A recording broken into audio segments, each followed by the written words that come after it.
Convert হইতে, but প্রবলেমটা হচ্ছে ইলেকট্রন তো নাই, ইলেকট্রনটা তো পানি তৈরি করে ফেলছে। তাহলে তারে কি করতে হবে? এখন ইলেকট্রনের বদলে সে এমন কাউকে নিবে যাকে নিয়েও তার কাজ হয়। বলো Fe3+ থেকে কেউ যদি Fe2+ পরিণত হইতে চায়, তারে আসলে একটা নেগেটিভ চার্জ গ্রহণ করতে হবে, রাইট? কারণ 3+ থেকে 2+ হইতে গেলে একটা নেগেটিভ চার্জ লাগবে। এখন আমারে বলো, ইলেকট্রন তো নাই, ইলেকট্রন তো পানি তৈরি করে ফেলছে, কিন্তু ইলেকট্রনের মতো একটা জিনিস আছে। সেই জিনিসটা কি বলো? অ্যানায়ন। অ্যানায়নের চার্জ তো নেগেটিভ, ভুলে যাচ্ছ কেন? অ্যানায়নের চার্জ তো নেগেটিভ। তো অ্যানায়নকে যদি সে গ্রহণ করে, ওই যে ওর নেগেটিভ চার্জের কারণে এটা 3+ থেকে এটা 2+ হয়ে যাবে, তাইলেও হয়, ওর কোনো প্রবলেম নাই তো, তাইলেও কিন্তু সে Fe2+ হয়। এই জন্য তখন কোষ ঝিল্লির বাইরের তলে Fe3+ একটা অ্যানায়নকে গ্রহণ করে Fe2+ হচ্ছে কনভার্ট হবে। তো কনভার্ট হওয়ার পর তারপর উল্টা জিনিসটা হবে, এই অ্যানায়নটাকে গ্রহণ করে সে Fe2+ হইলো, এখন সে বাইরে থেকে আবার ভিতরে ঢুকবে ওই অ্যানায়নটাকে নিয়ে, ওই অ্যানায়নটাকে নিয়ে বাইরে থেকে হচ্ছে Fe2+টা ভিতরে ঢুকবে, ভিতরে ঢুকে তারপর Fe2+টা ভিতরের তলে এসে সেই অ্যানায়নকে হচ্ছে ছেড়ে দিবে, অর্থাৎ আবার ভিতরের দিকে আসবে, বুঝছো? Fe3+ অ্যানায়নকে গ্রহণ করে Fe2+ হয়ে গেছে। এটা হয়েছে এখানে হওয়ার পরে এই Fe2+টা আবার এটাকে অ্যানায়নকে ক্যারি করবে, অ্যানায়নকে বহন করে এখন সেইখান থেকে ভিতরের দিকে আসবে। আস্তে আস্তে আস্তে আস্তে সে ভিতরের তলে এসে সে অ্যানায়নকে ছেড়ে দিবে। ভিতরের তলে এসে সে কি করবে? সে অ্যানায়নকে ছেড়ে দিবে, অর্থাৎ Fe2+ ভিতরের তলে এসে সে অ্যানায়নকে ছেড়ে দিবে। অ্যানায়নকে ছেড়ে দিলে সে আবার Fe3+ হয়ে যাবে, আবার Fe3+ হয়ে গেল, আর সে অ্যানায়নটাকে ছেড়ে দিল, সেই ছেড়ে দেওয়া অ্যানায়নটা এখন টুপ করে কোষের ভিতরে ঢুকে যাবে। তাহলে এইভাবে হচ্ছে অ্যানায়নটা কোষের ভিতরে হচ্ছে শোষণ হইলো, আর এই যে Fe2+টা আবার Fe3+ হচ্ছে কনভার্ট হয়ে গেল। আর আবার যখন সে Fe3+ কনভার্ট হবে, তখন আবার কি হবে? আবার হচ্ছে ডিহাইড্রোজেনেজ বিক্রিয়া করে আরেকটা হাইড্রোজেনকে ডিলিট করে দিবে, মানে আরেকটা হাইড্রোজেনকে ডিলিট বা ভেঙে ফেলে আরেকটা হাইড্রোজেন আয়ন এবং হচ্ছে ইলেকট্রনে পরিণত করবে। তো আবার নতুন করে হচ্ছে Fe3+ সেই ইলেকট্রনটাকে গ্রহণ করে আবার সেই Fe2+ পরিণত হয়ে বাইরে আসবে, বাইরে এসে সে আবার ইলেকট্রনকে ছেড়ে দিবে, সেই ইলেকট্রনটা ওই যে তার পুরাতন দোস্ত হাইড্রোজেন আয়নের সাথে যুক্ত হয়ে বাইরে থেকে অক্সিজেন এসে পানি হয়ে চলে যাবে, আবার বাইরে এসে ওই Fe3+টা আরেকটা অ্যানায়নকে গ্রহণ করে Fe2+ কনভার্ট হয়ে আবার বাইরে থেকে হচ্ছে ভিতরের দিকে ঢুকবে, ঢুকে আবার Fe2+টা হচ্ছে অ্যানায়নকে ছেড়ে দিয়ে আবার Fe3+ কনভার্ট হবে, আর সেই অ্যানায়নটা টুক করে হচ্ছে কোষের ভিতরে ঢুকে যাবে। তাহলে এই পদ্ধতিতে সে কি করতেছে? অ্যানায়নকে হচ্ছে সক্রিয়ভাবে শোষণ করতেছে। এখানে সাইটোক্রোম হচ্ছে বাহক হিসেবে কাজ করতেছে।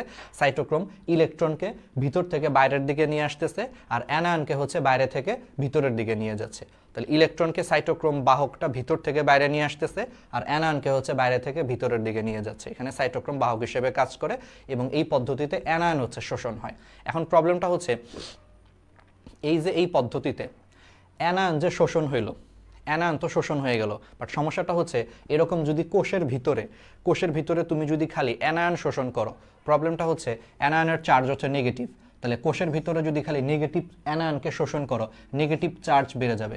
কোনো কোষই চায় না তার ভিতরে প্লাস মাইনাস চার্জের কোনো ইমব্যালেন্স হোক, ও সবসময় চায় যে তার ভিতরে হচ্ছে প্লাস মাইনাস চার্জের যাতে ব্যালেন্স রক্ষা হোক। সো তুমি যদি বারবার হচ্ছে অ্যানায়নকে শোষণ করো, তাহলে কোষের ভিতরে নেগেটিভ চার্জের পরিমাণ বেড়ে যাবে। তো কোষ সবসময় এটাকে ব্যালেন্স করতে চায়। তো সেই নেগেটিভ চার্জকে ব্যালেন্স করার জন্য তখন কোষ কি করবে? বাইরে থেকে হচ্ছে একটা ক্যাটায়নকে সরাসরি শোষণ করবে। বাইরে থেকে একটা ক্যাটায়ন, মনে করে M+, এটাকে সরাসরি শোষণ করবে।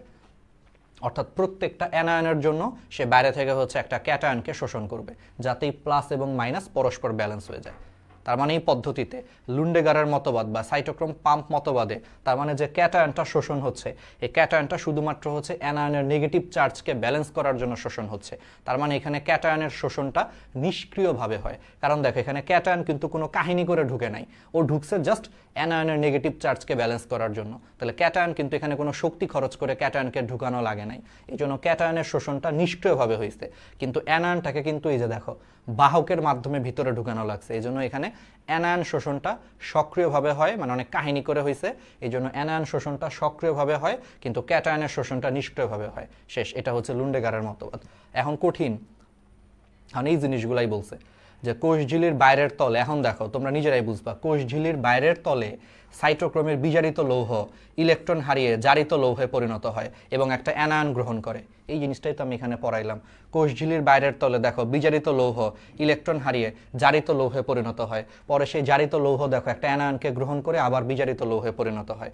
এটা হচ্ছে কোষঝিল্লির বাইরের তলে হয়, এইটুকু অংশ।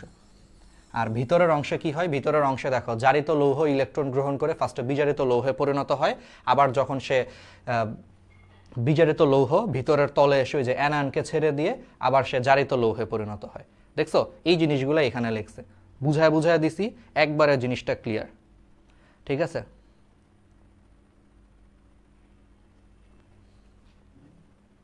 আচ্ছা আমি বুঝলাম না, আমরা আসলে এত সুন্দর একটা জিনিস পড়াচ্ছি, তোমরা দেখি একজন লিখতেছো লন্ডনে যাওয়ার ইচ্ছা, বিয়ে শাদী নিয়ে।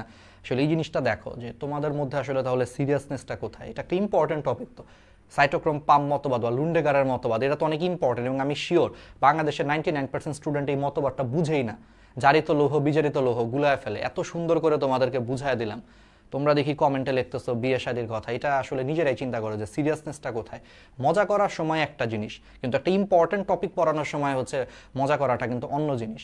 আমরা তো ক্লাসে অনেক মজা করি, অনেক সখিনা জরিনার এক্সাম্পল দিই, তখন তোমরা মজা করতে পারো 2-1 মিনিট, কিন্তু আমি সেই কবে মজা করে অলরেডি একটা কত সুন্দর জিনিস পড়ায় ফেলছি এবং ইম্পর্টেন্ট টপিক, এর মাঝখানে তোমরা এইগুলা করতেছো। তাহলে বলো ফোকাসটা কোথায়? ফোকাসটা তো এখন এখানে দিতে হবে। মেডিকেল পরীক্ষার ডেট দিয়ে দিছে, ঠিক আছে, হোক না সেটা 2 মাস পরে, তোমরা মনে করতেছো 2টা মাস আছে, 2 মাস ভালো সময়, কিন্তু এরকম ফোকাস নষ্ট করে যদি টাইম ওয়েস্ট করো তাহলে 2 মাসও আবার কোনো সময়ও না, পড়লেও অনেক সময় 2 মাস, না পড়লে কোনো সময় না। সো এখন থেকে সিরিয়াসলি পড়ো, ঠিক আছে? আচ্ছা, তাহলে আই হোপ আমরা বুঝতে পারতেছি। তাহলে দেখছো এভাবে ভেতরের দিকে যে অ্যানায়ন জমা হতে থাকে, তাহলে দেখো লুন্ডেগারের মতবাদে যে ক্যাটায়ন শোষণ হচ্ছে নিষ্ক্রিয়ভাবে হচ্ছে তোমার শোষিত হয়। কেন হয় আমরা কিন্তু সব বলে ফেলছি। সো আই গেস পুরো জিনিসটা হচ্ছে ক্লিয়ার।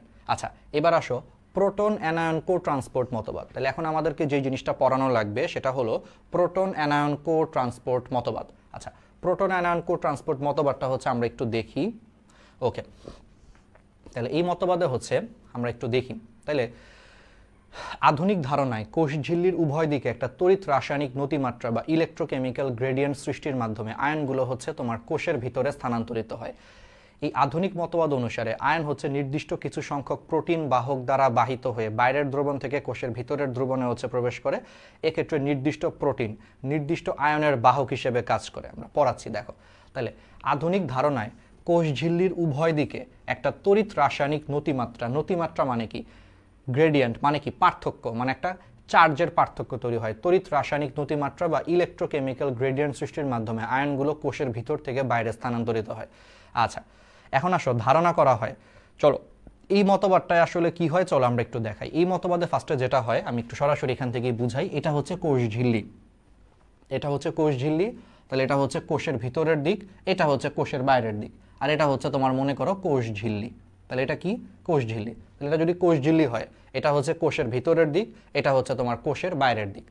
আচ্ছা, তাহলে কোষের ভিতরের দিক আর এটা হচ্ছে তোমার আলটিমেটলি কি, কোষের বাইরের দিক।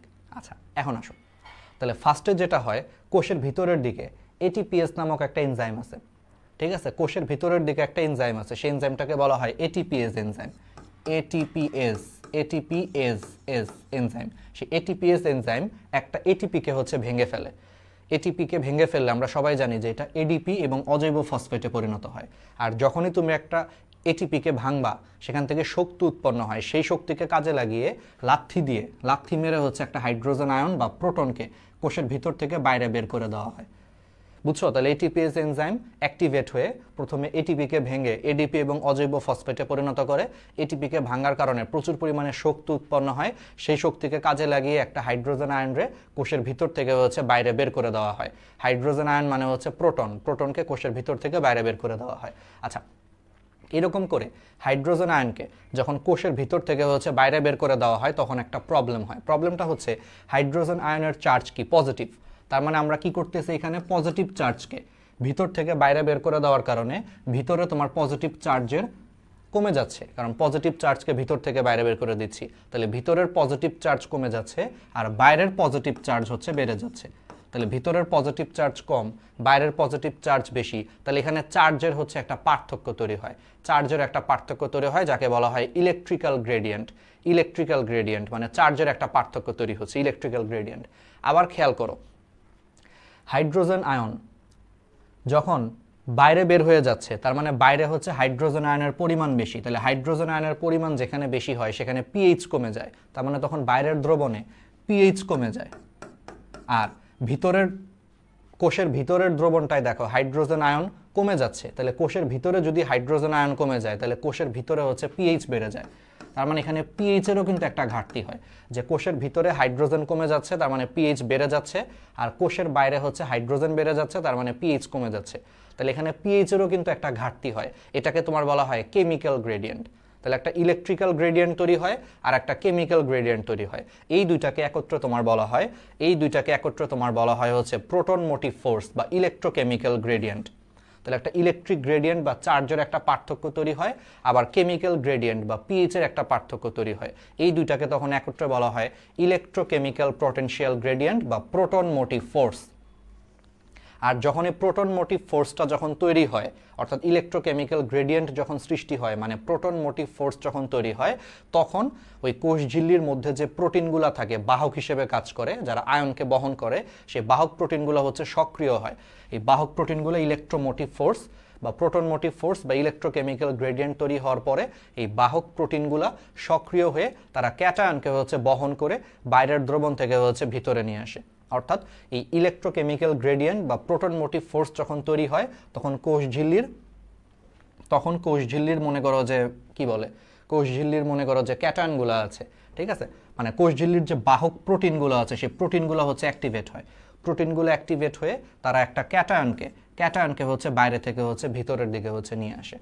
আর ক্যাটায়নকে যখন বাইরে থেকে ভিতরের দিকে নিয়ে আসে তো বুঝতেই পারতেছো ভিতরে তখন আস্তে আস্তে আবার পজিটিভ চার্জ বেড়ে যায়। তো পজিটিভ চার্জের ঘাটতিকে পূরণ করার জন্য তখন আবার একটা নেগেটিভ চার্জকেও সে আনার চেষ্টা করে, অর্থাৎ একটা অ্যানায়নকেও আনার চেষ্টা করে। এই সুযোগটাই নেয় হচ্ছে হাইড্রোজেন আয়ন। হাইড্রোজেন আয়ন হচ্ছে বেহায়া, তোমার এক্সের মতো। তুমি তোমার জীবন থেকে তাকে বাইরে বের করে দিছো, কিন্তু সে আবার তোমার জীবনে প্রবেশ করার চেষ্টা করতেছে। তো হাইড্রোজেন কোনোভাবেই ভিতরে ঢুকতে পারতেছে না। পরে দেখে যে একটা সুযোগ আছে। কোন সুযোগ? যে প্রোটন মোটিভ ফোর্স অ্যাক্টিভ হওয়ার কারণে আমার বাহক প্রোটিনগুলো সক্রিয় হয়েছে, অ্যাক্টিভেটেড হয়ে তারা একটা ক্যাটায়নকে বাইরে থেকে হচ্ছে ভিতরে আনতেছে। তো যখন তারা একটা ক্যাটায়নকে বাইরে থেকে হচ্ছে তোমার এরকম ভিতরে যখন নিয়ে আসে তখন কি হয় বলো? বাইরে থেকে হচ্ছে ভিতরে যখন নিয়ে আসে তখন যেটা হয়, ভিতরের পজিটিভ চার্জ বেড়ে যাবে। তো ভিতরের পজিটিভ চার্জ বেড়ে গেলে সেই পজিটিভ চার্জকে ব্যালেন্স করার জন্য একটা নেগেটিভ চার্জ অ্যানায়নও একটু পরে প্রবেশ করবে। এটা হাইড্রোজেন বুঝতে পারে যে একটু পরে কিন্তু অ্যানায়নও যাবে। ও বুঝতেছে যে ক্যাটায়নটা যখন ও নিছে, আমি তো জানি যে ওর একটু পরে পজিটিভ চার্জ বেড়ে যাবে, সেটাকে ব্যালেন্স করার জন্য তো আবার অ্যানায়নকে নিবে। তো হাইড্রোজেন এই সুযোগটাই নেয়। তো হাইড্রোজেন তখন অ্যানায়নের সাথে চুক্তি করে যে অ্যানায়ন ভাই, তোমারও তো একটু পরে ভিতরে ডাকবেও, কিন্তু তোমার সাথে আমারও নিও, এমনভাবে নিবা যাতে বুঝতে না পারে, ঠিক আছে? তো অ্যানায়নের সাথে চুক্তি করে এবং অ্যানায়ন রাজি হয়। অ্যানায়ন রাজি হওয়ার কারণে পরবর্তীতে হচ্ছে এই বাহক প্রোটিন, এটা তো গাধা, ও তো বুঝে না, ও অ্যানায়নকে আনতে গেছিল, ও অ্যানায়নের পাশাপাশি ওর অ্যানায়নের দোস্ত হাইড্রোজেনও ভিতরে ঢুকায় নিয়ে দেয়, ঠিক আছে? তাহলে অ্যানায়নের পাশাপাশি সে হাইড্রোজেনকেও মনে করে যে তার বন্ধু, এই জন্য এই দুইটার একসাথে হচ্ছে বাহক প্রোটিন আবার হচ্ছে ভিতরে ঢুকায় দেয়। তো এতে করে কি হয়? এতে করে দেখো অ্যানায়নটা তো ভিতরে ঢুকতেছে, অ্যানায়নের সাথে কে ঢুকতেছে? হাইড্রোজেন আয়ন বা প্রোটন ঢুকতেছে। তাহলে এই প্রক্রিয়াতে প্রোটন এবং অ্যানায়ন একসাথে পরিবহন হয়ে ভিতরে ঢুকলো না? একসাথে পরিবহন হয়ে ভিতরে ঢুকলো। তাহলে ইংলিশে কোনো কিছু একসাথে পরিবহন হওয়াটাকে বলা হয় কো ট্রান্সপোর্ট। ট্রান্সপোর্ট মানে পরিবহন, কো মানে একসাথে। ওই যে কো পাইলট মানে কি? যারা একসাথে বিমান চালায়, দেখবা বিমান কিন্তু সবসময় দুইজন পাইলট মিলে চালায়, একজন মেইন পাইলট আর একজন কিন্তু সহকারী পাইলট বা কো পাইলট থাকে। কো মানে একসাথে। তাহলে এই পদ্ধতিতে দেখো তোমার অ্যানায়ন এবং প্রোটন মানে হাইড্রোজেন আয়নটা, এই দুইটা কিন্তু একসাথে পরিবহন হচ্ছে, তার মানে কো ট্রান্সপোর্ট হচ্ছে।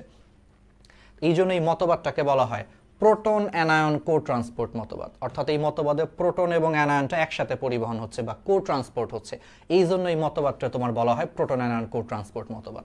তো এর মাধ্যমে অ্যানায়নটাও ভিতরে ঢুকে, প্রোটন বা হাইড্রোজেন আয়নটাও ভিতরে ঢুকে, ব্যাস খনিজ লবণ হচ্ছে এইভাবে পরিশোষণ হয়। তার মানে যেই হাইড্রোজেনটা আগে ছিল সেটাও ভিতরে ঢুকছে, আর এইসব কাহিনী কইরা আলটিমেটলি কিন্তু ক্যাটায়নও ভিতরে ঢুকাইছে, আবার অ্যানায়নকে হচ্ছে ভিতরে প্রবেশ করাইছে। তো এইভাবে হচ্ছে ক্যাটায়ন অ্যানায়ন হচ্ছে তোমার পরিশোষণ হয়। ওকে, ঠিক আছে? তাহলে কি বুঝতে পারতেছো? তাহলে আই গেস পুরো জিনিসটা হচ্ছে ক্লিয়ার। হ্যাঁ, চার্জের সমতা হয়, মানে পজিটিভ নেগেটিভ চার্জের ব্যালেন্স তৈরি করে, ভারসাম্য তৈরি করে। তাহলে কি বুঝছো? এবং এই মতবাদটাকে কেন প্রোটন অ্যানায়ন কো ট্রান্সপোর্ট মতবাদ বলে, আই হোপ ক্লিয়ার। যেই মতবাদে দেখো এই হাইড্রোজেন আয়ন অথবা প্রোটন এবং অ্যানায়ন হচ্ছে একসাথে ভিতরে ঢুকতেছে, একসাথে পরিবহন হচ্ছে। তো ইংলিশে একসাথে পরিবহন, ট্রান্সপোর্ট মানে পরিবহন, আর একসাথে মানে হচ্ছে কো। তাহলে প্রোটন এবং অ্যানায়ন কো ট্রান্সপোর্ট হচ্ছে, এই জন্য এটারে প্রোটন অ্যানায়ন কো ট্রান্সপোর্ট মতবাদ বলে। একবার ইজি। ওকে, তাহলে এই ধারণাটা পিটার মিচেলের কেমিওসমোটিক মডেলের ভিত্তিতে প্রতিষ্ঠিত। তাহলে এটা এমসিকিউতে আসতে পারে। প্রোটন অ্যানায়ন কো ট্রান্সপোর্ট মতবাদটা কোন মতবাদের উপর ভিত্তি করে প্রতিষ্ঠিত? পিটার মিচেলের কেমিওসমোটিক মডেলের ভিত্তিতে হচ্ছে প্রতিষ্ঠিত। শেষ। দেখছো কত কঠিন কঠিন দুটো জিনিস পড়ায় ফেলছে, একবারে বেসিক ক্লিয়ার। যাদের গ্যাপ কাভার ছিল, যাদের গ্যাপ ছিল এইচএসসিতে, তাদেরও কিন্তু গ্যাপ কাভার হচ্ছে। সো আমরা কিন্তু এত ডিটেলসে তোমাদেরকে পড়ায় ভাই, মেডিকেল অ্যাডমিশনের ক্লাস এটা, এইভাবে পড়ায় তোমাদের গ্যাপ কাভার করে মনে রাখতেছি। এইভাবে পড়ো, এখন দেখবো তোমার মুখস্থ করা লাগবে না, পুরো কনসেপ্টটা তোমার মাথায় ঢুকে গেছে। তুমি এমনিতে এটা পরীক্ষায় এমসিকিউ আসলে তুমি পারবা মেডিকেলে। কিন্তু এটাই দেখবা যে অনেক মানে প্রায় সব জায়গাতেই স্কিপ করে, বলবে এটা বোঝা লাগবে না, একটু এই লাইনটা মনে রাখবা। মনে রেখে তুমি কয়টা জিনিস মনে রাখবা? আমার কথা এইখানেই। তোমরা ভাবতেছো কি, তোমরা ভাবো কি যে আমি তো একটা চ্যাপ্টার এখন পড়তেছি, একটা চ্যাপ্টার পড়তে গেলে তো ভাই অল্প পড়া, ওই অল্প পড়া তো ভাই না বুঝে মুখস্থ করা যায়। কিন্তু আসল পরীক্ষার হলে তুমি চিন্তা করো, 55টা চ্যাপ্টার সাথে জিকে ইংলিশ তোমাকে মাথায় নিয়ে যাওয়া লাগতেছে। সো এত এত হাজার হাজার লাখ লাখ তথ্য যখন তুমি না বুঝে মুখস্থ করবা, 55টা চ্যাপ্টার একসাথে যখন তুমি না বুঝে মুখস্থ কইরা মাথায় নিয়ে যাবা, সাথে জিকে ইংলিশ নিয়ে যাবা, তুমি পরীক্ষার হলে কয়টা তথ্য তখন তুমি মুখস্থ রাখতে পারবা? কারণ তুমি তো না বুঝে মুখস্থ করছো, একটু এদিক সেদিক তো হবেই। তখন তুমি প্যাচ লাগায় ফেলবা যে সাইটোক্রোম পাম্প মতবাদে কি হাইড্রোজেন শোষণ হয় নাকি, মানে উল্টাপাল্টা প্যাচ লেগে যাবে, তখন দেখবা উল্টাপাল্টা লেগে গেছে সব। এই জন্য লজিক দিয়ে যতটুকু পারা যায় মনে রাখতে পারলে তোমার মুখস্থবিদ্যার উপরে চাপ কমবে। মুখস্থবিদ্যার উপরে চাপ কমলে হাজার হাজার লাখ লাখ তথ্য তোমার যদি মুখস্থ না করা লাগে, তোমার জন্য ব্রেনের উপর প্রেশারও কম হবে, তুমি পরীক্ষার হলে ভালো করতে পারবা। এমনকি তুমি যদি ভুলেও যাও, কনসেপ্ট ক্লিয়ার থাকলে তুমি অপশন বাদ দিয়ে অ্যান্সার করতে পারবা, যে না এটার অপশন এটা হবেই না, কারণ তুমি তো বুঝছো জিনিসটা, এটার অপশন এটা হবে না। অপশন বাদ দিয়েও তুমি আইডিয়া করে দাগাইলেও দেখবা যে অ্যান্সার মিলে গেছে, অ্যান্সার হয়ে গেছে তোমার। এইটা হচ্ছে কাহিনী। এই জন্য বারবার বলি যে ডিটেলসে লজিক দিয়ে পড়ো, কোনো লস নাই। আমরা সেকেন্ডবার তোমাদের আবার রিভিশন দেওয়া হবে, ফাইনাল রেডি ফর মেডি ক্লাস নিব, ওইখানে আমরা লজিক ছাড়া খালি মুখস্থবিদ্যার উপরে গুরুত্ব দিব। কিন্তু একবার পুরাটা পড়ায় নিলে সব, যেহেতু আমরা কনসেপ্ট ক্লিয়ার করে পড়াইছি, তখন তোমাদের মুখস্থ করতে অনেক ইজি হবে। তখন আমি বলে দেবো এই লাইন আসবে, এই লাইন আসবে। তখন দেখবা ফাঁকিবাজি কারে বলে, তখন তোমরা বলবা যে আমাদের ফাঁকিবাজি ক্লাসগুলা, ফাঁকিবাজি রিভিশন ক্লাসগুলোও দেখবা যে হচ্ছে যে কি বলে অন্য জায়গার হয়তো বা ইসের মতো মেইন ক্লাসের মতো মনে হবে। যারা অন্য জায়গায় মেইন ক্লাসে যা পড়ায় রাহাত ভাইরা হচ্ছে ফাঁকিবাজি করে ওটা পড়ায়, আর বাকিটা তো তাহলে বুঝতেই পারতেছো যে কতটা ইম্পর্টেন্ট। রিভিশন ক্লাসটা একটু ফাঁকিবাজি হবে। ফাঁকিবাজি বলতে ওই সেন্স, ওখানে আমরা সব পড়াবো না যে এই লাইন আসবে, এই লাইন আসবে, এটা আসবে, এই লাইনটা পড়বা, এই ছকটা পড়বা, এটা মনে রাখবে এই ট্রিক্স দিয়ে, এটা একটু ইজি হবে, এটা এমনি পড়বা, দ্যাটস ইট। রিভিশন ক্লাস তো এইগুলাই। কিন্তু এইটাই দেখবা যে অন্য জায়গায় সব সময় এইটাই পড়ায়, প্রথম থেকে এইভাবে পড়াইছে, মুখস্থ বিদ্যার উপরে জোর দিছে। কিন্তু 55টা চ্যাপ্টার একসাথে মুখস্থ করলে তুমি পারবা না পরীক্ষায়। আমরা যারা ঢাকা মেডিকেলে চান্স পাইছি, আমি এইটুকু তোমাকে বলতে পারি, আমাদের প্রত্যেকের বেসিক লেভেল ভালো ছিল। আমরা কেউ কিন্তু দুর্বল বেসিক দিয়ে কিন্তু আসলে চান্স পাই না। আমি এটাই তোমাদেরকে বোঝানোর চেষ্টা করছি যে তুমি যদি টপ রেজাল্ট করতে চাও, টপ বলতে দেখো তোমার তো টার্গেট থাকবে টপ রেজাল্ট করাই।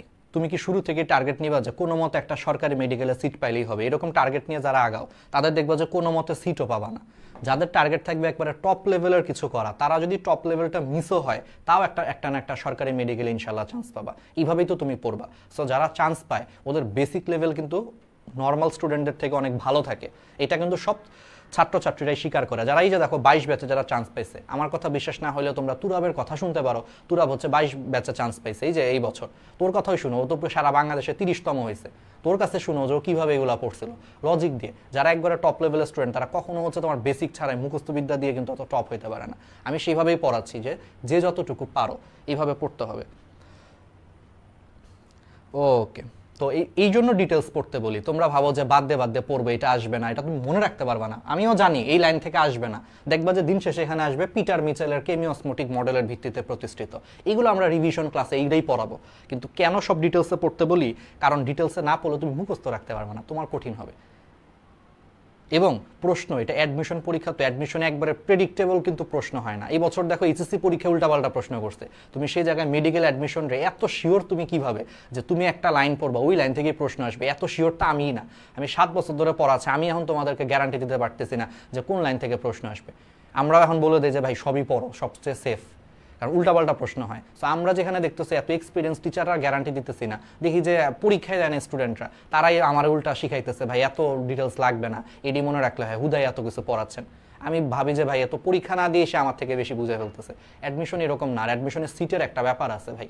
যদি সবাই পরীক্ষাতে 90 পায়, তুমি 89 পেয়েও তো চান্স পাবা না, বুঝতে হবে। কিন্তু এটা তো এইচএসসিতে প্লাস পাওয়ার মতো না যে কোনো মতে 80 পাইলাম আমার এ প্লাস হয়ে গেল। এখানে হচ্ছে সিটের একটা ব্যাপার আছে। 1 লাখ স্টুডেন্ট যদি পরীক্ষা দিয়ে যদি 90 পায়, তাহলে তুমি 89 পায়াও তোমার চান্স হবে না। তুমি কি বুঝতেছো এই জিনিসটা? তাহলে তোমার এখানে 1 লাইন বেশি হলেও সবার থেকে পড়তে হবে, এটা তো বুঝতে পারতেছো, তাই না? এই জন্য। আচ্ছা, তাহলে এবার আসো লেসিথিন বাহক মতবাদ। লেসিথিন বাহক মতবাদ দেখো, এটা হচ্ছে বেনেট ক্লার্ক। বেনেট ক্লার্ক নামক হচ্ছে একজন বিজ্ঞানী, তিনি মনে করছে যে লেসিথিন নামক এক প্রকারের ফসফোলিপিড আছে। ফসফোলিপিড কি? এমন একটা লিপিড যেই লিপিডের সাথে হচ্ছে ফসফেট মূলক যুক্ত আছে। যে লিপিডের সাথে ফসফেট মূলক যুক্ত আছে তাকে ফসফোলিপিড বলে। লেসিথিন নামক ফসফোলিপিড হচ্ছে এখানে আয়ন বাহক হিসেবে হচ্ছে কাজ করে। তাহলে লেসিথিন নামক একটা ফসফোলিপিড আছে যেটা এখানে কি করে? আয়ন বাহক হিসেবে হচ্ছে তোমার কাজ করে। তাহলে লেসিথিন কি করে? লেসিথিন হচ্ছে তোমার কোষঝিল্লির বাইরের তলে অ্যানায়ন এবং ক্যাটায়নকে হচ্ছে গ্রহণ করে একটা যৌগ তৈরি করে সেটাকে ভিতরের দিকে নিয়ে যায়। পরে যৌগটা হচ্ছে ভিতরের দিকে হচ্ছে কোলিন এবং ফসফোটাইডিক অ্যাসিডে হচ্ছে ভেঙে গিয়ে আয়ন দুটাকে হচ্ছে মুক্ত করে, এবং এখানে এটিপি হচ্ছে এই শক্তির যোগান দেয়। মানে ব্যাপারটা এরকম, এটা খুবই ইজি। বেনেট ক্লার্ক নামক একজন বিজ্ঞানী লেসিথিন বাহক মতবাদ এই ধারণাটা হচ্ছে দিছে। এই ধারণাটাই হচ্ছে, মনে করে এটা হচ্ছে কোষঝিল্লি, এটা হচ্ছে কোষের ভিতরের দিক, আর এটা হলো কোষের বাইরের দিক। তাইলে এখানে খেয়াল করো, এখানে হচ্ছে লেসিথিন নামক এক প্রকারের ফসফোলিপিড আছে। লেসিথিন হচ্ছে এক প্রকারের ফসফোলিপিড, তার মানে এটা এমন একটা লিপিড যার সাথে হচ্ছে ফসফেট যুক্ত আছে। এই লেসিথিনটা হচ্ছে এখানে বাহক হিসেবে কাজ করে। সে যে বাইরে থেকে হচ্ছে একটা ক্যাটায়ন এবং একটা অ্যানায়নের সাথে যুক্ত হয়, ধরো এটা একটা ক্যাটায়ন, এটা একটা অ্যানায়ন, সে বাইরে যে একটা ক্যাটায়ন এবং অ্যানায়নের সাথে যুক্ত হয়, যুক্ত হয়ে একটা যৌগ তৈরি করে। এই লেসিথিন বাইরে যে ক্যাটায়ন এবং অ্যানায়নের সাথে যুক্ত হয়ে একটা যৌগ তৈরি করে, পরে সেই যৌগটাকে হচ্ছে সে ভিতরের দিকে নিয়ে আসে, কোষের ভিতরে নিয়ে আসে। ভিতরে নিয়ে আসার পরে ওই যৌগটা হচ্ছে ভেঙে যায়। যৌগটা ভেঙে যে কোলিন হচ্ছে এক প্রকারের যৌগ। এগুলো উপরের ক্লাসে পড়বা, মেডিকেলে ফার্স্ট ইয়ারে পড়বা। কোলিন কি, এগুলো আমরা মেডিকেল ফার্স্ট ইয়ারে পড়ছি, সমস্যা নাই। তো ভিতরের এই যৌগ তৈরি করার পরে সে ভিতরে যে সে নিজে হচ্ছে কোলিন ও ফসফোটাইডিক অ্যাসিডে হচ্ছে ভেঙে যায়। এটাও এক ধরনের যৌগ, কোলিন ও ফসফোটাইডিক। কোলিন ও ফসফোটাইডিক অ্যাসিডে ভেঙে যায়, সাথে হচ্ছে ওই যে ক্যাটায়ন এবং অ্যানায়নটা হচ্ছে মুক্ত হয়ে যায়, এবং সেই ক্যাটায়ন এবং অ্যানায়নটা মুক্ত হয়ে যে কোষের ভিতরে চলে আসছে শেষ। এইভাবে খনিজ লবণ পরিশোষণ হয়। তাহলে এই মতবাদে বাহক হিসেবে কাজ করতেছে লেসিথিন, এই জন্য এটাকে বলা হয় লেসিথিন বাহক ধারণা বা লেসিথিন ক্যারিয়ার কনসেপ্ট। এই মতবাদের প্রবক্তা হচ্ছে বেনেট ক্লার্ক। আর এখানে শক্তি লাগে, বুঝতেই পারতেছো, শক্তির যোগান আসে কোথা থেকে? এটিপি থেকে। এটিপি হচ্ছে প্রয়োজনীয় শক্তির যোগান দেয়। তাহলে আমাদের সক্রিয় পরিশোষণ হচ্ছে আমাদের শেষ। এবার আসো নিষ্ক্রিয় পরিশোষণ। তাহলে নিষ্ক্রিয় খনিজ লবণ পরিশোষণের মধ্যে বুঝতেই পারতেছো নিষ্ক্রিয় মানে কি? এখানে কোনো ধরনের শক্তি খরচ হবে না, কোনো বিপাকীয় শক্তি খরচ হবে না। তাহলে দেখো, যেই পরিশোষণ প্রক্রিয়ায় আয়ন শোষণের জন্য কোনো বিপাকীয় শক্তির প্রত্যক্ষ প্রয়োগের প্রয়োজন হয় না, ওই যে বুঝতেই পারতেছো বিপাকীয় শক্তির প্রত্যক্ষ প্রয়োগের প্রয়োজন হয় না, সেই পরিশোষণই হলো নিষ্ক্রিয় পরিশোষণ। আর যেহেতু এখানে কোনো বিপাকীয় শক্তির দরকার হয় না, তাহলে এখানে শ্বসন হার এটা হচ্ছে স্বাভাবিক থাকে। আচ্ছা বলো তো, কেন এখানে শ্বসন হার হচ্ছে স্বাভাবিক থাকে? কারণ এখানে কোনো শক্তি খরচ হচ্ছে না, সো এক্সট্রা তোমার কোনো শক্তি লাগতেছে না। তো এক্সট্রা শক্তি না লাগলে এখানে এক্সট্রা শ্বসনের কি কোনো দরকার আছে? এক্সট্রা শ্বসনের কোনো দরকার নাই, এই জন্য শ্বসন হার নর্মাল থাকে। তাহলে এতে শ্বসন হার স্বাভাবিক থাকে। নিষ্ক্রিয় পরিশোষণের 4টা মতবাদ আছে। এই 4টা মতবাদকে একটু নামগুলো মনে রাখবা, মেডিকেল ভর্তি পরীক্ষায় নাম আসে যে নিচের কোনটা সক্রিয় লবণ পরিশোষণ মতবাদ বা নিচের কোনটা হচ্ছে নিষ্ক্রিয় পরিশোষণ মতবাদ। তো সক্রিয় পরিশোষণ মতবাদটা তোমরা মনে রাখতে পারো এইভাবে, নিষ্ক্রিয় পরিশোষণ মতবাদটা এইভাবে মনে রাখতে পারো, আবদ্ধ ডোবা। আবদ্ধ ডোবা, দেখো আমি বলে দিচ্ছি। আতে আয়ন বিনিময় মতবাদ, আতে হচ্ছে আয়ন বিনিময় মতবাদ, আবদ্ধ। বতে হচ্ছে ব্যাপক প্রবাহ, ডোতে হচ্ছে ডোনান সাম্যাবস্থা, আর বতে হচ্ছে ব্যাপন মতবাদ। 4টা মতবাদ। আতে হচ্ছে আয়ন বিনিময় মতবাদ, একটাতে হচ্ছে ব্যাপন মতবাদ, একটাতে হচ্ছে ডোনান সাম্যাবস্থা, আরেকটা হচ্ছে ব্যাপক প্রবাহ মতবাদ। তার মানে আয়ন বিনিময় মতবাদ, ব্যাপন মতবাদ, ডোনান সাম্যাবস্থা আর হচ্ছে ব্যাপক প্রবাহ মতবাদ। এই 4টা হচ্ছে নিষ্ক্রিয় লবণ পরিশোষণ মতবাদ। তাহলে এই 4টা বাদে বাকি সবকিছু হচ্ছে তোমার সক্রিয় পরিশোষণ। তাহলে এই 4টা বাদে আর কি কি আছে? এই 4টা বাদে তোমার আছে হচ্ছে কি কি আছে বলো? লুন্ডেগারের মতবাদ বা সাইটোক্রোম পাম্প মতবাদ, প্রোটন অ্যানায়ন কো ট্রান্সপোর্ট মতবাদ, আর এটা হচ্ছে লেসিথিন বাহক ধারণা। এই তিনটা হচ্ছে তোমার সক্রিয় পরিশোষণ। তাহলে এই চারটা বাদে বাকিগুলো হচ্ছে সক্রিয় পরিশোষণ, আর এই চারটা হচ্ছে তোমার নিষ্ক্রিয় পরিশোষণ। ঠিক আছে, ওকে। তাহলে এই চারটা মনে রাখতে পারলে ছন্দ দিয়ে বাকি এটার বাইরে যা থাকবে এটা হচ্ছে সক্রিয় পরিশোষণ, এমনিও পারবা পরীক্ষায় আসলে। আচ্ছা, এবার আসো ব্যাপন মতবাদ।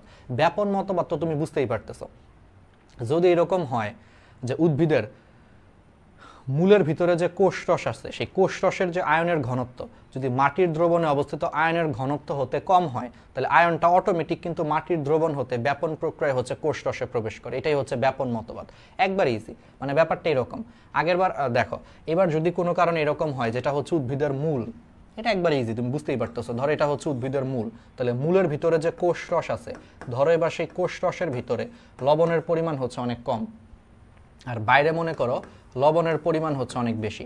তাহলে কোষরসের ভিতরে লবণের পরিমাণ কম আর বাইরে হচ্ছে লবণের পরিমাণ হচ্ছে অনেক বেশি, তাহলে বলো কি হবে? তাহলে যেটা হবে অটোমেটিক কিন্তু এখন বেশি থেকে কমের দিকে আসবে, এখন আর তোমার কিছুই করা লাগবে না, অটোমেটিক আসবে। তাহলে বেশি ঘনত্বের দ্রবণ থেকে কম ঘনত্বের দ্রবণ, অর্থাৎ মূলের ভিতরে হচ্ছে লবণ চলে আসবে। তাহলে এটা এই মতবাদটাকে কি বলে? ব্যাপন মতবাদ। তাহলে তখন ব্যাপন প্রক্রিয়াতে বেশি ঘনত্বের লবণ থেকে কম ঘনত্বের লবণ, অর্থাৎ কোষরসের ভিতরে অটোমেটিক লবণ চলে আসবে। এখানে তোমার কোনো শক্তি খরচ করা লাগবে না, কিছু করা লাগবে না, কারণ সে অটোমেটিক আসবে। এই মতবাদকে তোমার বলা হয় ব্যাপন মতবাদ। এই জন্য ব্যাপন মতবাদ হচ্ছে একটা নিষ্ক্রিয় মতবাদ, কারণ এখানে শক্তির কোনো দরকার নেই। এই মতবাদের প্রবক্তাকে হোপ অ্যান্ড স্টিভেন্স।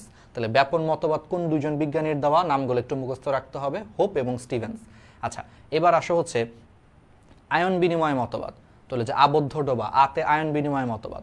আচ্ছা, আয়ন বিনিময় মতবাদ বা আয়ন এক্সচেঞ্জ থিওরি। তাহলে এখানে যেটা বলা হয়েছে যে উদ্ভিদ মূলের কোষ রস হতে, উদ্ভিদ মূল, হ্যাঁ, তাহলে উদ্ভিদ মূলের কোষ রস হতে হাইড্রোজেন আয়ন বাইরের দ্রবণে হচ্ছে নির্গত হয়।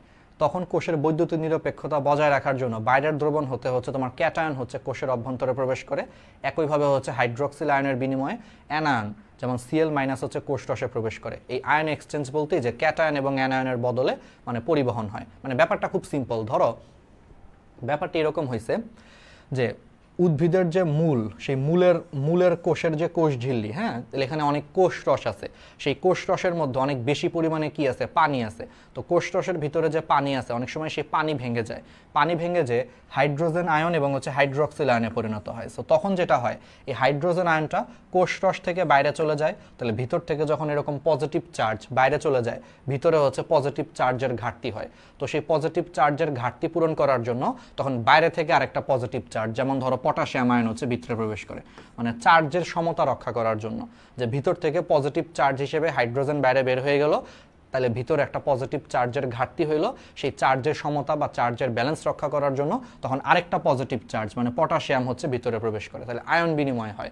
সেমভাবে ভিতর থেকে কোনো কারণে মনে করো হাইড্রক্সিল বাইরে বের হয়ে গেল, তাহলে হাইড্রক্সিল বাইরে বের হয়ে যাওয়া মানে ভিতরে হচ্ছে নেগেটিভ চার্জ কমে যাওয়া, তাহলে সেই নেগেটিভ চার্জের সমতা রক্ষা করার জন্য তখন বাইরে থেকে আরেকটা নেগেটিভ চার্জ যেমন Cl- হচ্ছে ভিতরে প্রবেশ করে। তাহলে হাইড্রোজেন আয়নের বদলে পটাশিয়াম আয়ন প্রবেশ করতেছে চার্জের ব্যালেন্স করার জন্য, হাইড্রক্সিলের বদলে Cl- প্রবেশ করতেছে চার্জের ব্যালেন্স করার জন্য। ঠিক আছে, তাহলে এটাকেই তোমার বলা হয় আয়ন বিনিময় মতবাদ। আয়ন বিনিময় হচ্ছে হাইড্রোজেনের বদলে পটাশিয়াম ঢুকতেছে, হাইড্রক্সিলের বদলে ক্লোরাইড ঢুকতেছে, আয়ন বিনিময় মতবাদ। এই আয়ন বিনিময় মতবাদটা মেডিকেলে আসতে পারে যে আয়ন বিনিময় মতবাদ অনুযায়ী হাইড্রক্সিল আয়নের বিনিময়ে নিচের কোন আয়ন হচ্ছে প্রবেশ করে। তাহলে অলওয়েজ বুঝতেই পারতেছো যে একটা পজিটিভ চার্জ চলে গেলে তার ঘাটতি পূরণ করতে পারে হচ্ছে একমাত্র পজিটিভ চার্জই, বা একটা নেগেটিভ চার্জ চলে গেলে তার ঘাটতি পূরণ করতে পারে হচ্ছে একমাত্র নেগেটিভ চার্জই। তাহলে হাইড্রক্সিল হচ্ছে একটা নেগেটিভ চার্জ, তাহলে সেটা চলে গেলে তার ঘাটতি পূরণ করতে পারবে হচ্ছে একমাত্র নেগেটিভ চার্জ, তার মানে এক্ষেত্রে অ্যান্সার হচ্ছে ক্লোরাইড আয়ন। মানে ব্যাপারটা এরকম, একটু দুষ্টামি করে বলি, তোমার জীবন থেকে একজন চলে গেছে, সখিনা চলে গেছে, একটা মেয়ে চলে গেছে, তাহলে এই যে তোমার জীবনে যে নিঃসঙ্গতা বা একাকিত্ব, এটা পূরণ করতে পারবে আরেকটা মেয়ে এসে। ঠিক আছে, বুঝতেই তো পারতেছো, সিম্পল জিনিস। যে তোমার লাইফ থেকে বউ চলে গেছে, তোমার কোনো বন্ধু এসে কি বউর অভাব পূরণ করতে পারবে? পারবে না। যে তোমার লাইফ থেকে বউ চলে গেছে, তুমি তোমার বেস্ট ফ্রেন্ডে বলতেছো। আচ্ছা, এখন আমার কাহিনী আছে, অনেকের বেস্ট ফ্রেন্ড তো মেয়ে বেস্ট ফ্রেন্ডও আছে। যাই হোক, আমার লাইফে এরকম কিছু নাই, আমার লাইফে সারা জীবনই ছেলে বেস্ট ফ্রেন্ডই ছিল সবসময়। আমি ওই সেন্সে বলতেছি যে ধরো কারো জীবন থেকে বউ চলে গেছে, এখন তার ছেলে বেস্ট ফ্রেন্ড এসে কি তার অভাব পূরণ করতে পারবে? পারবে না।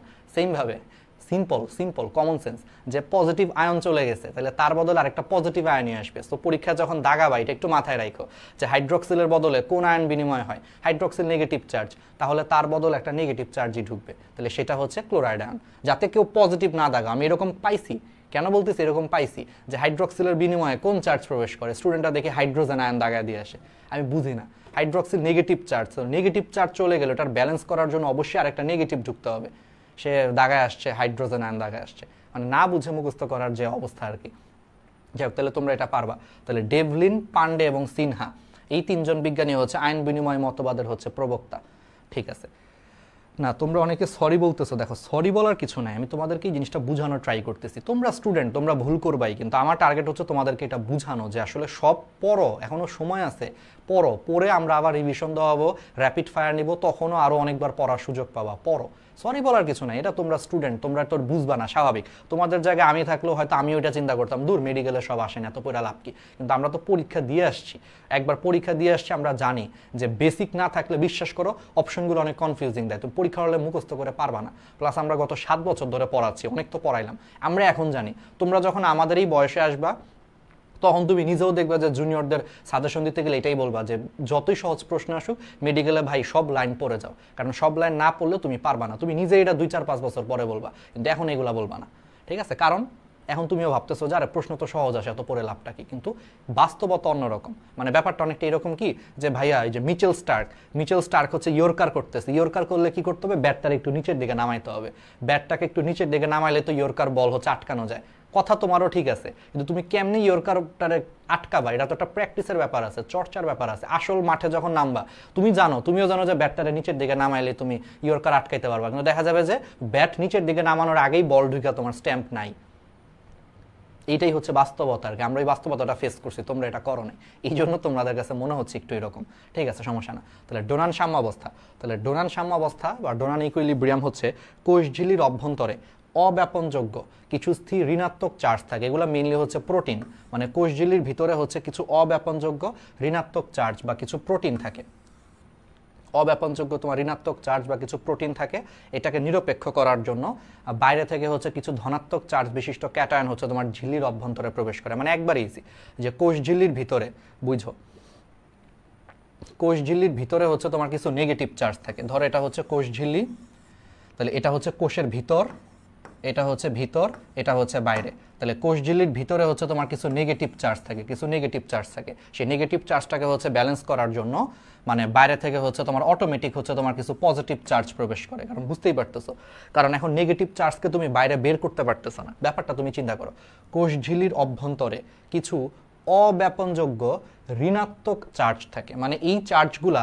ভিতরে যে ঢুকে গেছে এটা আর বাইরে বেরোতে পারতেছে না, কারণ এই চার্জগুলার হচ্ছে আকার বড়, তো আকার বড় হওয়ার কারণে এরা হচ্ছে ছিদ্রকে ভেদ করে, কোষ ঝিল্লির ছিদ্রকে ভেদ করে এরা বাইরে বেরোতে পারতেছে না। তাহলে এরকম কোষের ভিতরে যদি ঋণাত্মক চার্জ যদি আটকা পড়ে যায়, তাহলে তখন সেই ঋণাত্মক চার্জকে ব্যালেন্স করার জন্য তোমার বাইরে থেকে হচ্ছে তখন পজিটিভ চার্জ হচ্ছে ভিতরে প্রবেশ করে।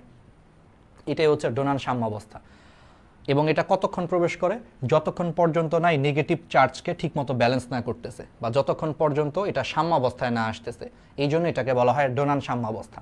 তাহলে সাম্যাবস্থায় পৌঁছানোর আগ পর্যন্ত তখন বাইরে থেকে হচ্ছে পজিটিভ চার্জ ভিতরে প্রবেশ করে, এটাকে তোমার বলা হয় ডোনান সাম্যাবস্থা।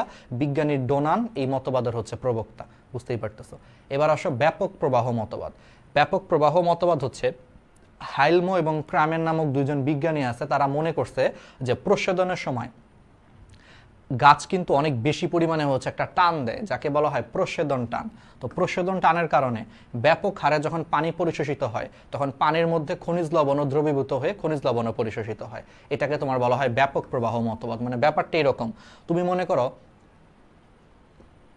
জুস খাচ্ছ, তাহলে জুসের মধ্যে তুমি স্ট্র ডুবাইছো, স্ট্র ডুবানোর পরে তুমি মনে করো একটা টান দিছো, এরকম করে একটা টান দিছো, তাহলে এরকম একটা টান দিলে একবারে দেখবা যে স্ট্রর মধ্যে জুসগুলো একবারে উপরের দিকে উঠে আসতেছে না, প্রস্বেদনটা অনেকটা এরকম, যে প্রস্বেদন যখন ব্যাপক পরিমাণে হয়, ব্যাপক পরিমাণে প্রস্বেদন হইলে আমরা যেমন স্ট্রর মধ্যে টান দিয়ে যেমন জুস খাই, পানির ওই রকম হচ্ছে টান দিয়ে হচ্ছে তোমার শোষণ করে, তো তখন ব্যাপক হারে হচ্ছে পানি শোষণ হয়।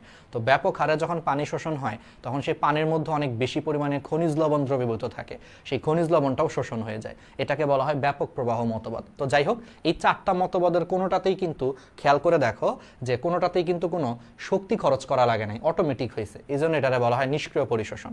ঠিক আছে, আর কিছু লাগবে না, এগুলা বাদ। এবার সক্রিয় এবং নিষ্ক্রিয় পরিশোষণের মধ্যে পার্থক্য আসবেই, 5 স্টার, এই টপিকটা হচ্ছে 5 স্টার, পরীক্ষায় আসবেই। দেখো, সক্রিয় পরিশোষণ, বিপাকীয় শক্তির প্রত্যক্ষ প্রয়োগের প্রয়োজন পড়ে, নিষ্ক্রিয় পরিশোষণে বিপাকীয় শক্তির প্রত্যক্ষ প্রয়োগের হচ্ছে প্রয়োজন পড়ে না।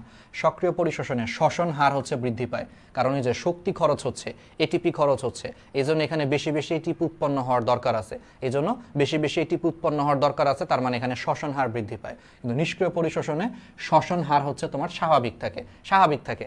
ঠিক আছে, এবার আসো সক্রিয় পরিশোষণে ক্যাটায়ন এবং অ্যানায়ন এর শোষণ একই সাথে সংঘটিত হয়। তাহলে এখানে ক্যাটায়ন ও অ্যানায়নের শোষণ হচ্ছে একই সাথে সংঘটিত হয়, আর এখানে ক্যাটায়ন ও অ্যানায়নের শোষণ একসাথে হচ্ছে সংঘটিত হয় না, এখানে একসাথে হয়।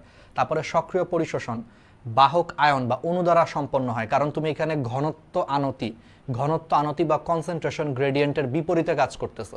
তো বিপরীতে কাজ করতে গেলে কাউরে যে হচ্ছে বহন করে নিয়ে আসতে হবে, তাহলে এখানে বাহক আয়ন বা অণু দ্বারা হচ্ছে তোমার সম্পন্ন হয়, আর এখানে কোনো ধরনের বাহক আয়ন লাগে না, কারণ এখানে অটোমেটিক হচ্ছে, কাউরে বহন করে নিয়ে আসা লাগে না।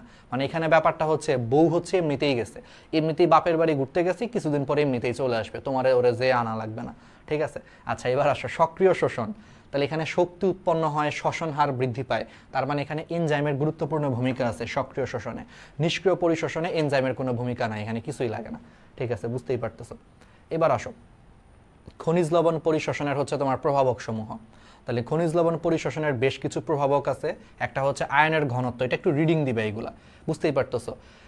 বহিস্থ দ্রবণে আয়নের ঘনত্ব শোষণ হারকে প্রভাবিত করে, একটা নির্দিষ্ট সীমা পর্যন্ত আয়নের ঘনত্ব বাড়লে শোষণ হার বৃদ্ধি পায়। মানে বাইরের দ্রবণে মূলের আশেপাশের মাটিতে আয়নের ঘনত্ব যত বেশি হবে শোষণ হার তত বেশি হবে, আয়নের ঘনত্ব যত কম হবে শোষণ হার হচ্ছে তত কম হবে।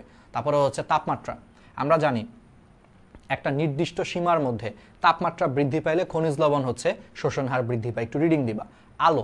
আলো হচ্ছে তোমার খনিজ লবণ শোষণকে পরোক্ষভাবে হচ্ছে প্রভাব ফেলে, কারণ আলো পড়লে পত্ররন্ধ্র খুলে যায়, আর পত্ররন্ধ্র খুলে গেলে প্রস্বেদন বেশি হয়, প্রস্বেদন বেশি হইলে তখন মূল হতে পাতায় হচ্ছে পানির পরিবহন বেড়ে যায়, পানির সাথে হচ্ছে লবণ পরিবহনও বেড়ে যায়। মানে ব্যাপারটা হচ্ছে আলো পড়া মানে পত্ররন্ধ্র খুলে যাওয়া, পত্ররন্ধ্র খুলে গেলে প্রস্বেদন হয়, প্রস্বেদন হইলে তখন মূল থেকে পাতায় হচ্ছে বেশি বেশি পানি পরিবহন হয়, পানির সাথে লবণও পরিবহন হয়, তার মানে খনিজ লবণ হচ্ছে পরিশোষণ বৃদ্ধি পায়। প্রস্বেদন তো বুঝতেছই, প্রস্বেদন বেশি হওয়া মানে পানি বেশি শোষণ হওয়া, পানি বেশি শোষণ হলে পানির সাথে কিছু লবণও শোষণ হবে। অক্সিজেন, বুঝতেই পারতেছো, অক্সিজেনের যদি কোনো কারণে অভাব হয়, বলো অক্সিজেনের অভাব হলে কি হবে? শ্বসন প্রক্রিয়া বন্ধ হয়ে যাবে, শ্বসন প্রক্রিয়া বন্ধ হইলে এটিপি উৎপাদন বন্ধ হয়ে যাবে, এটিপি উৎপাদন বন্ধ হইলে সে কি এটিপি আর খরচ করতে পারবে? এটিপি তখন আর সে খরচ করতে পারবে না, আর এটিপি খরচ করতে না পারলে সক্রিয় পরিশোষণ বন্ধ হয়ে যাবে। এই জন্য অক্সিজেনের অভাব হলে সক্রিয় লবণ পরিশোষণ হার কমে যায় বা বন্ধ হয়ে যায়। ঠিক আছে, শ্বসনিক বস্তু, বুঝতেই পারতেছো, শ্বসনিক বস্তু কম থাকলে শ্বসন কমে যায়, শ্বসন কমে গেলে বুঝতেই পারতেছে এটিপি উৎপাদন কমে যায়, এটিপি উৎপাদন কমে গেলে সে আর এটিপি খরচ করতে পারে না, মানে সক্রিয় শোষণ কমে যায়। আর শ্বসনিক বস্তু যদি বেশি হয় তাহলে শ্বসন হার বেশি হয়, লবণ পরিশোষণ হারও বেশি হয়। তাহলে এগুলা পারবা। তারপরে হচ্ছে আয়নের পারস্পরিক ক্রিয়া।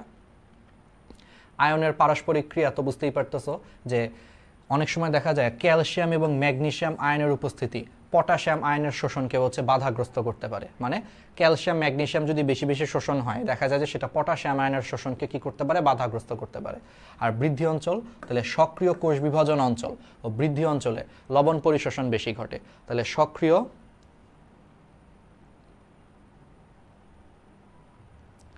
ঠিক আছে, তাহলে সক্রিয় কোষ বিভাজন অঞ্চলের মাধ্যমে কি হয়? খনিজ লবণ বেশি বেশি শোষণ হয়, আমরা একটু আগে পড়াইছি। তাহলে সক্রিয় কোষ বিভাজন অঞ্চল যত বেশি হবে খনিজ লবণ পরিশোষণ তত বেশি হবে, আর সক্রিয় কোষ বিভাজন অঞ্চল যত কম হবে খনিজ লবণ পরিশোষণও কম হবে। কারণ একটু আগে পড়াইছি যে সক্রিয় কোষ বিভাজন অঞ্চলই মূলত কি করে? খনিজ লবণ পরিশোষণ করে। তাহলে সক্রিয় কোষ বিভাজন অঞ্চল যদি বেশি হয় খনিজ লবণ বেশি শোষণ হবে, সক্রিয় কোষ বিভাজন অঞ্চল যদি কম হয় খনিজ লবণ পরিশোষণ কমে যাবে। শেষ। এবার আসো পানি ও খনিজ লবণ পরিশোষণ, এটাও একটু ইম্পর্টেন্ট, একবার আমরা দেখব। সহজ। পানি হচ্ছে মেইনলি নিষ্ক্রিয়ভাবে পরিশোষিত হয়। পানি হচ্ছে নিষ্ক্রিয়ভাবে, মনে রাখবা কেমনে? পানির পথে পানি, নতে নিষ্ক্রিয়, মনে থাকবে। পানির মধ্যে দেখো নিষ্ক্রিয়, পানির মধ্যে নি কথাটা আছে, নি মানে নিষ্ক্রিয়, তাহলে পানি নিষ্ক্রিয়ভাবে হচ্ছে শোষিত হয়। আর খনিজ লবণ হচ্ছে তোমার সক্রিয়ভাবে হচ্ছে শোষিত হয়। তাহলে পানি যেহেতু নিষ্ক্রিয়ভাবে পরিশোষিত হয়, বাকিটা তুমি জানো যে এখানে কোনো বিপাকীয় শক্তির প্রয়োজন পড়ে না। আর খনিজ লবণ হচ্ছে মেইনলি সক্রিয়ভাবে পরিশোষিত হয়, তার মানে এখানে বিপাকীয় শক্তির প্রয়োজন হয়। তারপরে পানি অণু হিসেবে শোষিত হয়, লবণগুলো হচ্ছে আয়ন হিসেবে শোষিত হয়। পানি হচ্ছে মূলরোম অঞ্চল দিয়ে, ওই যে মূলের যে মূলরোম আছে, পড়াইলাম না, মূলরোম অঞ্চল দিয়ে পানি শোষণ হয়। খনিজ লবণ হচ্ছে মূলের অগ্রভাগের ওই যে কোষ বিভাজন অঞ্চল দিয়ে শোষিত হয়, সব পড়াইছি আমরা। আর পানি যেহেতু নিষ্ক্রিয়ভাবে পরিশোষিত হয়, তাহলে এখানে কোনো বাহকের দরকার হয় না। ওই যে বলছিলাম নিষ্ক্রিয় মানে কি, তোমার কিছুই করা লাগবে না, সে অটোমেটিক তোমার কাছে আসবে। তোমার বউ এমনিতেই বাপের বাড়ি বেড়াইতে গেছে, অটোমেটিক 2 দিন পরে চলে আসবে, তাহলে তোমার ওরে যে নিয়ে আসার কোনো দরকার নেই। তার মানে এখানে কোনো বাহকের দরকার নাই, এই জন্য পানি পরিশোষণের জন্য কোনো বাহকের প্রয়োজন হয় না। কিন্তু খনিজ লবণ পরিশোষণের জন্য বাহকের প্রয়োজন হয়। মানে এখানে ব্যাপারটা হচ্ছে বউ রাগ করে চলে গেছে, ওর এখন আনতে হবে, আনতে গেলেও এমনি এমনি আসবে না, তোমারে যে হাতে পায়ে ধরে হচ্ছে নিয়ে আসতে হবে। তার মানে সক্রিয় পরিশোষণে ওই যে ঘনত্ব আনতি বা কনসেন্ট্রেশন গ্রেডিয়েন্টের বিপরীতে কাজ করতে হয়। তো বিপরীতে কাজ করতে গেলে একটা জিনিস এমনি এমনি আসবে না, তাকে বহন করে নিয়ে আসতে হয়, এই জন্য এখানে বাহকের প্রয়োজন হয়। সালমান আল হাসান ভাইয়া, 6 মাস পর লাইভ ক্লাস করতে আসলাম। আচ্ছা আমি বুঝলাম না, 6 মাসে তুমি কই ছিলা সালমান? এই 6 মাস তুমি কি একবারে মানে কি অনলাইন থেকে কি একবারে চলে গেছো নাকি? আসলে 6 মাস পরে কেন? আচ্ছা সমস্যা নেই, ঠিক আছে, ক্লাস করো, এখন অন্তত করো। এখন আমি তোমাদেরকে একটা কথা বলে একটু মোটিভেট করি, তোমাদের হাতে এখনো 2 মাস যেহেতু আছে, 2 মাস কিন্তু ভালো সময়, ভালো একটা সময়। তোমরা কিন্তু ভালো একটা টাইম পাইছো, খারাপ পাও নাই, ভালো টাইম পাইছো। এই 2টা মাস যদি ভালো মতো পড়ো, ভালো করবা। গত বছরের থেকে কিন্তু তোমরা এইচএসসির পরে কিন্তু বেশি টাইম পাচ্ছ, খেয়াল করে দেখো। 22 ব্যাচ কিন্তু এইচএসসির পরে বেশি টাইম পায় নাই, কারণ ওদের সময় নির্বাচনের কোনো প্রেশার ছিল না। এই জন্য 22 ব্যাচে অনেক দ্রুত হচ্ছে তোমার পরীক্ষা নিয়ে নিছে। ওদের মনে হয় এইচএসসি পরীক্ষা শেষ হওয়ার 3 মাসের মাথায় নিছে। আর তোমাদের দেখো এইচএসসি পরীক্ষা শেষ হয়েছে কবে? আগস্টে শেষ হয়ে ধরো সেপ্টেম্বরের লাস্টে বা অক্টোবরের মাঝামাঝিও যদি ধরি, নভেম্বর, ডিসেম্বর, জানুয়ারি, ফেব্রুয়ারি, তোমরা প্রায় 4 মাসের মতো সময় পাচ্ছ, প্রায় 4 মাস। ওরা কিন্তু 4 মাস পায় না, ওরা কিন্তু 3 মাস পাইছে বা আরও কমই পাইছে মনে হয়। গত বছর পরীক্ষা কবে হয়েছিল? নভেম্বরের দিকে পরীক্ষা হয়েছিল, নভেম্বর ডিসেম্বরে হয়তো পরীক্ষা শেষ হয়েছে। আর ওদের পরীক্ষা হয়ে গেছে মার্চের 10 তারিখে, জানুয়ারি ফেব্রুয়ারি মাঝখানে, মানে ওরা 2.5 মাস থেকে 3.25 মাসের মতো টাইম পাইছে। আর তোমরা প্রায় 4 মাস পাচ্ছ, একটা ভালো সময় পাইছো, কাজে লাগাও। নির্বাচন না হইলে কিন্তু তোমাদের পরীক্ষা কিন্তু ডিসেম্বরের শেষে বা না হইলেও জানুয়ারিতে হয়ে যেত, নির্বাচন যদি না থাকতো, বুঝছো? সেটা কাজে লাগাও, সময় পাইছো, পড়লে কাজে লাগবে। শুনো, খুশি হওয়ার আসলে কোনো কারণ নাই। এখন এই যে এক্সট্রা টাইম পাওয়া গেছে না, এক্সট্রা টাইমে যে ভালো পড়বে তার জন্য এক্সট্রা টাইমটা কাজে লাগবে। আর যে ভালো পড়বে না, ওর জন্য এক্সট্রা টাইম পাওয়া কোনো লাভ নেই, ও আফসোসই করবে সবসময়। ঠিক আছে, সময়টাকে কাজে লাগাইতে পারলে তুমি বলতে পারবা যে হ্যাঁ তোমার জন্য ভালো হয়েছে। আর সময়কে তুমি যদি কাজে লাগাইতে না পারো, উল্টা দেখা গেল তোমার প্রতিদ্বন্দ্বী যারা আছে, কম্পিটিটর যারা আছে, এখানে তো সবাই সবার কম্পিটিশন করতে আসছো অ্যাডমিশনে চান্স পাওয়ার ক্ষেত্রে, তোমার কম্পিটিটররা সময়টাকে কাজে লাগাইলো, বাট তুমি কাজে লাগাইলা না, তাহলে এই সময়টা কিন্তু তোমার জন্য আরও ক্ষতি। ক্ষতি কেন? তুমি এই সময়টারে কাজে লাগাইতে পারো নাই, কিন্তু এই সময়টারে কাজে লাগায় তোমার কম্পিটিটর তোমার থেকে আরও আগায় গেল, তাহলে তোমার জন্য কিন্তু এই সময়টা লস, বুঝছো? তার মানে টাইম বেড়ে যাওয়া মানে সবার জন্য কিন্তু লাভজনক না। যে সময়টা কাজে লাগাইতে পারে তার জন্য লাভজনক, যে সময়টা কাজে লাগাতে পারে না তার জন্য লস, কারণ সে কাজে লাগাইতে পারে নাই কিন্তু তার কম্পিটিটর কাজে লাগায় তার থেকে আগায় গেছে, এই জন্য তার জন্য কিন্তু এই সময়টা লস। ঠিক আছে, এটা মাথায় রাখবে। এখন এটা তোমাদের হাতে নির্ভর করতেছে যে তোমরা সময়টাকে কি লস করতে চাও নাকি লাভ করতে চাও, ইটস আপ টু ইউ। এখন তোমাদের হাতে ডিসিশন, তোমাদের হাতে পরিশ্রম। আল্লাহর রহমতে পরিশ্রম করো, বেশি বেশি হচ্ছে ডিসিপ্লিন একটা লাইফ লিড করো, পড়ো পড়ো এবং পড়ো, পরীক্ষা দাও, ভুল হোক বারবার হচ্ছে আমাদেরকে প্রশ্ন করো, আমাদের প্রবলেম বক্সে হচ্ছে প্রশ্ন করো, টেলিগ্রামে হচ্ছে ভাইয়া আপুরা আছে, মেন্টররা আছে, তাদেরকে প্রশ্ন করো, বারবার পড়তে থাকো এবং পড়তে থাকো, তাহলে তোমরা ভালো করতে পারবা। ঠিক আছে, ওকে। প্রস্বেদন বা ট্রান্সপিরেশন, তাহলে প্রস্বেদন বা ট্রান্সপিরেশন হচ্ছে দেখো,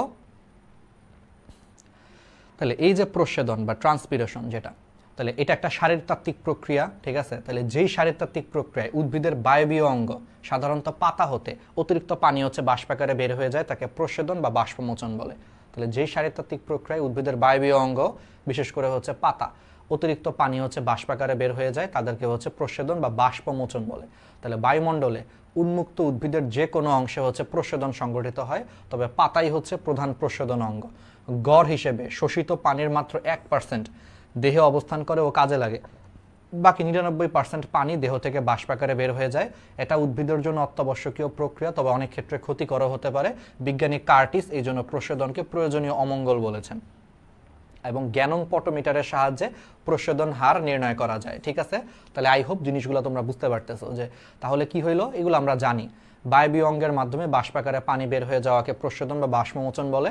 শোষিত পানি মাত্র 1% কাজে লাগে, বাকি 99% পানি হচ্ছে বাষ্পাকারে বের করে দেয়। তার মানে এখানে পানির হচ্ছে অপচয় হয়, সাথে তার শক্তির অপচয় হয়, যে সে কষ্ট করে যেই পরিমাণে পানি শোষণ করছে তার মাত্র 1% তার কাজে লাগতেছে, 99%ই সে বাষ্পাকারে বের করে দিচ্ছে। এই জন্য এটা তার কাজে লাগলেও তার এখানে শক্তির অপচয় হয়, পানির অপচয় হয়।